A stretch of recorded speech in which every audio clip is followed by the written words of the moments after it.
আমি দুদিন ধরে কিছু খাইনি, খুব খিদে লেগেছে, আমাকে একটা পাউরুটি দে না। এখান থেকে নোংরা হাত আমার গায়ে হাত দিলি রে ওকে মারলি কেনে? আর বলিসনি, এই শালা পাগলটা নোংরা হাতে আমার গায়ে হাত দিয়েছে। তাই বলে তুই ওর গায়ে হাত দিবি? তোরা তো নোংরা লেগে গেল না?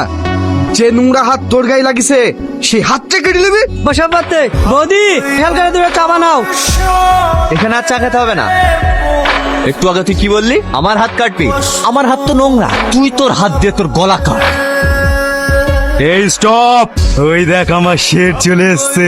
এই নে মিষ্টি মুখ কর। দাদা ফেরে গেল, আপনাকে এত খুশি দেখিনি। আরে আমার এত খুশির কারণটাই তো হচ্ছে তুই। আজ তুই ভোলা মস্তানকে মেরেছিস, যেটা আমার সব থেকে বড় ডিল ছিল। নেক্সট টার্গেট কে? বাড়িতে কেউ আছেন? কিছু বল বাবা। আমার স্ত্রীর ব্রেন টিউমার, ও অপারেশন করতে অনেক টাকা লাগবে, কিছু টাকা দিয়ে সাহায্য করুন না। বাবু একটু বাইরে আয় তো। হ্যাঁ মা বলো।